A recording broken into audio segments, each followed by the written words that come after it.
আমেরিকায় থেকেছি বলে যদি আমাকে বলা হয় আপনি বিদেশি নাগরিক, তাহলে তো কালকে তারেক রহমান সাহেবকে সেই কথা বলতে হয়। মায়ানমারে জাতিসংঘের সাহায্য নিয়ে বাংলাদেশে একটা করিডোর দেওয়ার কথা যে গুজবটা উঠেছে, আমি দ্ব্যর্থহীনভাবে বলে দিচ্ছি, করিডোর নিয়ে কারোর সঙ্গে কোনো ধরনের কথা বলি নাই এবং আমরা বলবো না। আরাকানের যে অবস্থা তাতে করিডোরের কোনো প্রয়োজন নাই। আমরা এই কোনো করিডোর সৃষ্টি করে সেইখানে কোনো ধরনের লোকজনের আপনার যাতায়াতের ব্যবস্থা সেটা করার কোনো এখন প্রয়োজনীয়তা নাই। যে প্রয়োজনীয়তা আছে সেটা হচ্ছে সেখানে ত্রাণ সম্ভার পৌঁছে দেওয়া। আপনারা জানেন মায়ানমারে ভূমিকম্প হলো, আমরা কিন্তু তাদের রিকোয়েস্টের বা আবেদনের অপেক্ষা করি নাই, আমরা পাঠিয়ে দিয়েছি ত্রাণ। এটাও সেই ধরনের একটা মানবিক অবস্থা এবং আমাদের ধারণা এই কাজটি করতে পারলে এবং আমরা সেই অবস্থাতে রোহিঙ্গাদের প্রত্যাবাসন নিয়ে আলোচনা করতে পারব। এই ঈদে জামা জুতো অ্যাক্সেসরিজের ডিসকাউন্ট। যদি আরাকানের অবস্থা যতদিন অস্থিতিশীল থাকবে ততদিন আমরা প্রত্যাবাসনের কথা বলতেই পারবো না। আর প্রত্যাবাসনের কথা যদি নাই বলতে পারি তাহলে তো প্রত্যাবাসন কৌশল নিয়েও কোনো কথা বলতে পারবো না। সুতরাং প্রত্যাবাসন কৌশলের যে প্রিরিকুইজিট পূর্ব শর্ত আমরা সেখানে আসি নাই। অনেকে বলেছেন করিডোরে নিয়ে আপনারা কথা বলছেন, কারোর সঙ্গে আলাপ করেন নাই। যার অস্তিত্ব নেই তার সঙ্গে সে বিষয়ে আলাপ কী করে হয়? আর আরেকটা কথা আপনারা শুনেছেন, আমার জাতীয়তা নিয়ে আমার একটাই ন্যাশনালিটি সিটিজেনশিপ, বাংলাদেশের সিটিজেনশিপ। আমি এখানে আসার আগে আমার পরিবারের সঙ্গে আমেরিকায় থেকেছি, কিন্তু আমার কোনো আমেরিকান পাসপোর্ট নাই। বাংলাদেশ ছাড়া অন্য কোনো দেশের জাতীয়তা আমার নাই। এখন আমাকে যদি বলা হয় যে আপনি জাস্ট বিকজ কেবলমাত্র আমি আমেরিকায় থেকেছি বলে যদি আমাকে বলা হয় আপনি বিদেশি নাগরিক, তাহলে তো কালকে তারেক রহমান সাহেবকে সেই কথা বলতে হয়। এটা তো আমি আবেদন করবো আপনার বুঝে শুনে কথা বলবেন। আমি যেটা নই আমাকে সেটা বানাবেন না প্লিজ।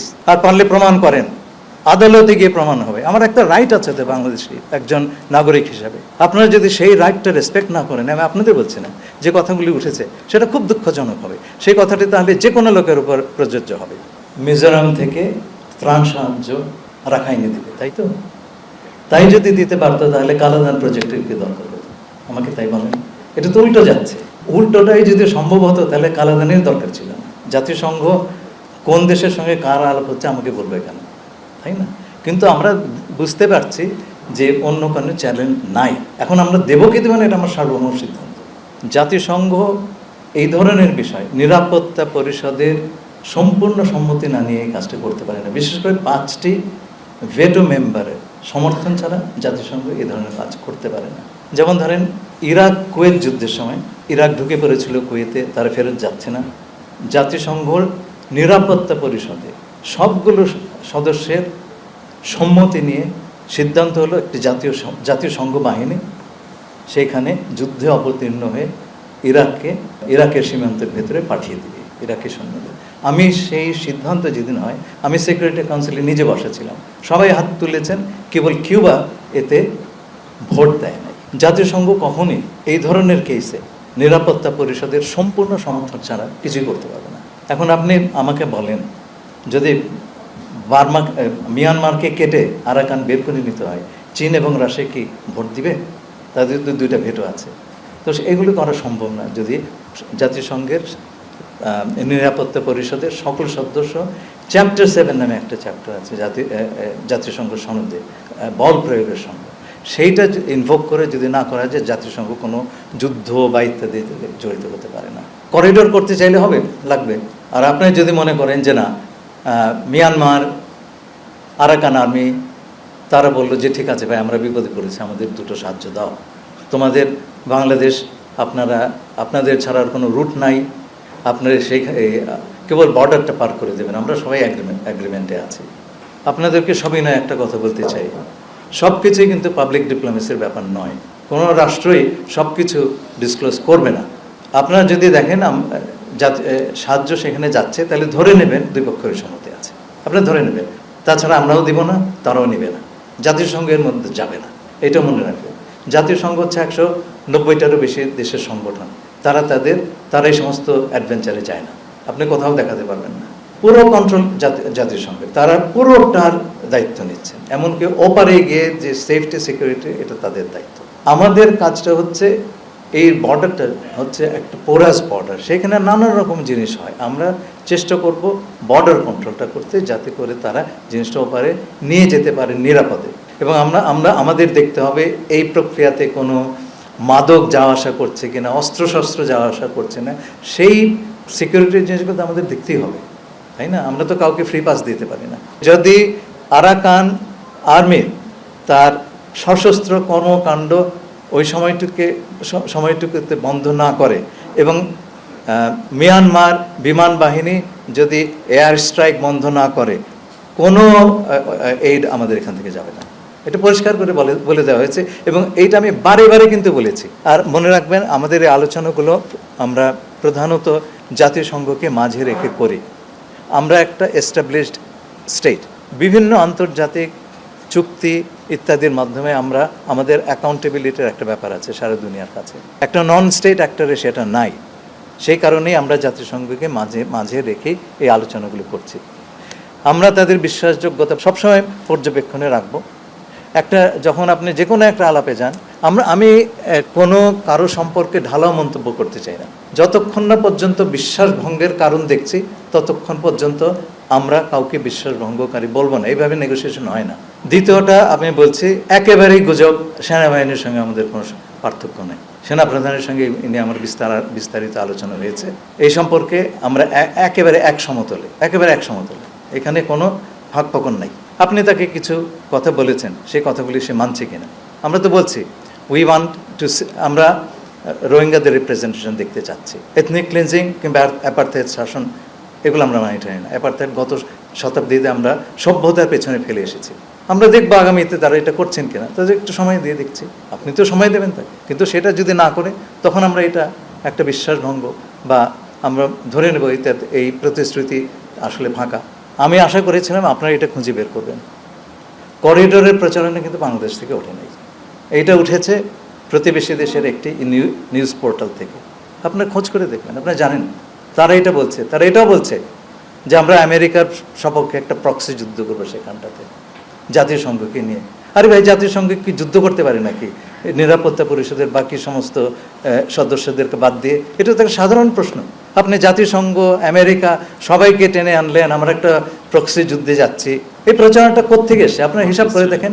আজকে যদি একটা আমেরিকার পক্ষে প্রক্সি যুদ্ধ আরাকানে হয়, ক্ষতিগ্রস্ত হবে কে? এটা আমি আগেও বলেছি, প্রকাশ্যেই বলেছি, ক্ষতিগ্রস্ত হবে কে?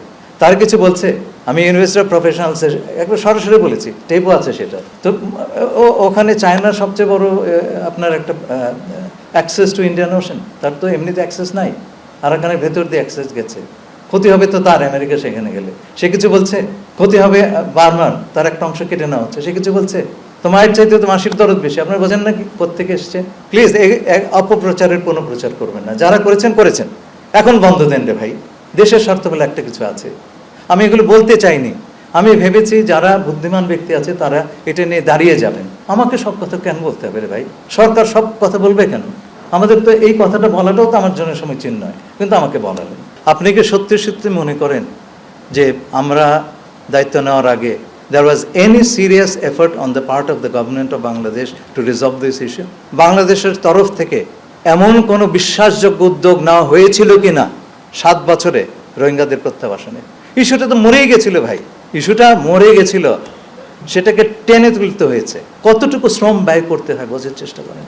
তারপরে এই কনসেনসাস যে ফেরত যাওয়াটাই হচ্ছে একমাত্র সমস্যা, গ্লোবাল কনসেনসাস আকাশ থেকে পড়েনি ভাই।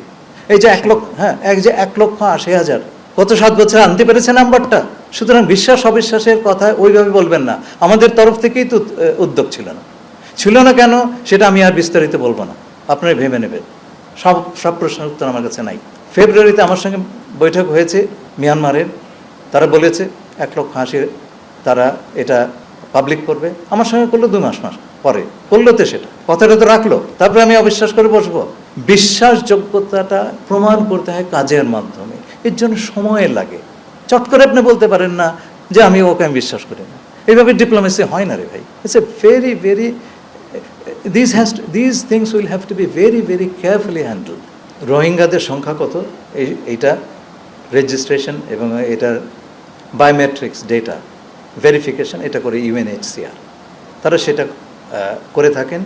এবং রোহিঙ্গারা এটা কিন্তু 12 লক্ষ লোক একটা ক্যাম্পের ভেতরে থাকে, সেই ক্যাম্প থেকে 2-4 জন যদি বেরিয়ে যায়, কোথাও চলে যায়, সেটা নিরূপণ করা আমাদের জন্য কঠিন। এবং যেটা হয়েছে খুব দুঃখজনক, যেটা ইউএনএইচসিআরের সঙ্গে আমাদের একটা এমওইউ ছিল, এখনও আছে, মেমোরেন্ডাম অফ আন্ডারস্ট্যান্ডিং। তাতে বলা হয়েছে রোহিঙ্গাদের যে বায়োমেট্রিক ডেটা, এগুলোর মালিক হচ্ছে বাংলাদেশ এবং ইউএনএইচসিআর, কাস্টোডিয়ান হচ্ছে বাংলাদেশ এবং ইউএনএইচসিআর। আমরা যে মালিকানা দাবি করি নাই, ইউএনএইচসিআর এর কাছ থেকে আমরা কোনো ডেটাই চাই নাই। ইলেকশন কমিশনের সঙ্গে আমার আলাপ হলো, আমি তাদের জিজ্ঞেস করলাম আপনাদের ডেটা বেজের সঙ্গে রোহিঙ্গা ডেটা বেজের যোগাযোগ আছে কিনা। তারা বললেন এই কথা তো কেউ বলে নাই। এটা না হলে পরে আপনি কি করে জানবেন জাতীয় পরিচয়পত্রে রোহিঙ্গা নাই?